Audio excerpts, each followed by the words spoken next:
اور حضرت ابو بکر صدیق رضی اللہ تعالیٰ عنہ اللہ کے نبی صلی اللہ علیہ وسلم کے انتقال کے بعد جب ان کے ہاتھ میں خلافت آئی تو کس طرح سے انہوں نے کام کیا آپ دیکھیں. حضرت ابو بکر صدیق رضی اللہ تعالیٰ عنہ خلیفہ بنتے ہیں. ان کے خلیفہ بننے کے بعد عرب کے اندر جو بڑے بڑے فتنے اس وقت رونما ہوئے, ابھی اللہ کے نبی صلی اللہ علیہ وسلم کی وفات کا زیادہ دن نہیں گزرا ہے کہ بڑے سے بڑے فتنے رونما شروع ہو گئے. ایک طرف مدعیان نبوت کھڑے ہو گئے, مسیلمہ کذاب اپنے نبی ہونے کا دعویٰ کر دیا, اسود عنسی نے نبی ہونے کا دعویٰ کر دیا, اور سجاہ نامی ایک عورت کھڑی ہو گئی, اس نے اپنی نبوت کا اعلان کر دیا. یہ تین بڑے بڑے لوگ مدعیان نبوت جو کھڑے ہو کر کے ایک طرف سے کہہ رہے ہیں کہ میں نبی ہوں, اور دوسری طرف ارتداد کی خبریں آنے لگی کہ فلاں قبیلے کے لوگ مرتد ہو چکے ہیں, فلاں قبیلے کے لوگ اسلام سے پھر رہے ہیں. اور تیسری طرف جو سب سے بڑا فتنہ جو مسلمانوں کے اندر اٹھا وہ یہ تھا کہ ان لوگوں نے زکوٰۃ دینے سے انکار کر دیا,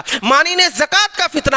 اور وہ لوگ یہ کہہ رہے ہیں کہ ہم توحید پر تو قائم ہیں, ہم نمازیں پڑھیں گے, ہم روزہ رکھیں گے, لیکن ہم زکوٰۃ نہیں دیں گے. جب یہ باتیں حضرت ابو بکر صدیق رضی اللہ تعالیٰ عنہ کے سامنے آتی ہے, صحابہ کرام پریشان ہیں. صحابہ کرام کہتے ہیں کہ مصلحت کا تقاضا یہ ہے کہ ابھی مانین زکوٰۃ کو ان کی حالت پر چھوڑ دیا جائے. مصلحت یہی کہہ رہا ہے.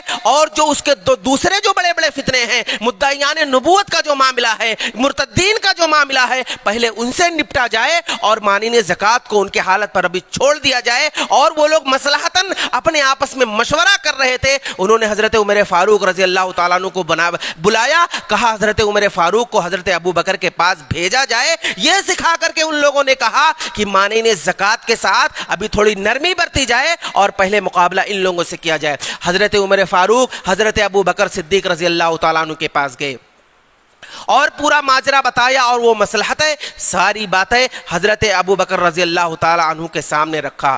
ابو بکر صدیق رضی اللہ تعالیٰ عنہ اس موقع پر حضرت عمر فاروق کو وہ جواب دیتے ہیں کہ جو عمر رضی اللہ تعالیٰ عنہ صحابہ کرام کے دوسرے موقف کو لے کر کے حضرت ابو بکر کے پاس آئے تھے, خود ابو بکر رضی اللہ تعالیٰ عنہ کی بات کو سن کر کے ان کے موقف کے قائل ہو گئے. حضرت ابو بکر صدیق رضی اللہ تعالیٰ عنہ نے ایسے موقع پر جواب دیا, کہا اینقص الدین وانا حی, کیا یہ دین کے اندر کمی کی جائے گی اور ابھی میں زندہ ہوں؟ واللہ لو قاتلن من فرق بین الصلاۃ والزکاۃ, اللہ کی قسم ایسے لوگوں سے میں لڑوں گا, ایسے لوگوں سے جہاد کروں گا جو لوگ نماز میں اور زکوٰۃ کے سلسلے میں فرق پیدا کرتے ہیں.